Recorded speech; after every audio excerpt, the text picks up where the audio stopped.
baba na mama, baba na mai, imi baba na mama, kanzi dem no hata. Ndinozviziva zvakawanda zvamashuvira pandiri, asi hazvina kubuda sezvazviri. Chipo ndakapiwa naMwari, ndaimba song ino kwamuri. Regai ndikutendei zvenyu muchiri vapenyu baba na mama, nekuti makaita basa, ndima yamakasakura ihombe. Regai ndikutendei zvenyu muchiri vapenyu baba na mama, nekuti makaita basa, ndima yamakasakura ihombe. Pababa zvaioma kwamuri, maimira semusoro wemhuri. Hapana pamaichemera kwatiri, chamaingoda mufaro kwatiri. Semu touya kuna amai mairwara, asi hapana pamaitaura kuvana, maisada zvizotidzimba muhana. Regai ndikutendei zvenyu muchiri vapenyu baba na mama, nekuti makaita basa, ndima yamakasakura ihombe.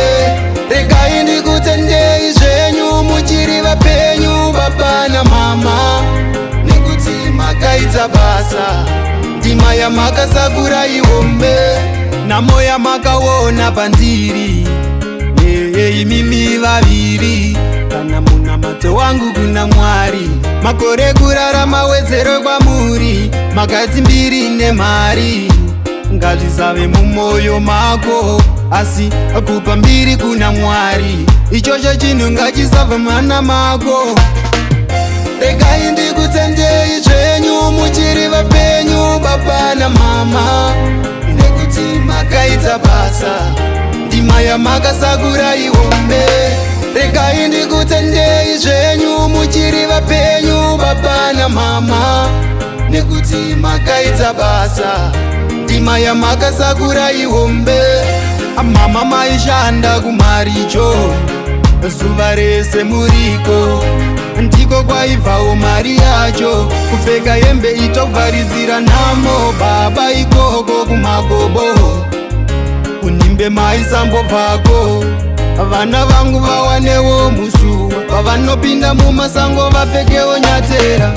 Regai ndikutendei zvenyu muchiri vapenyu baba na mama, nekuti makaita basa, ndima yamakasakura ihombe.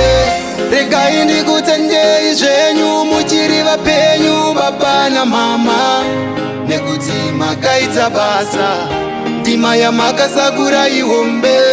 Regai ndikutendei zvenyu muchiri vapenyu baba na mama, nekuti makaita basa, ndima yamakasakura ihombe.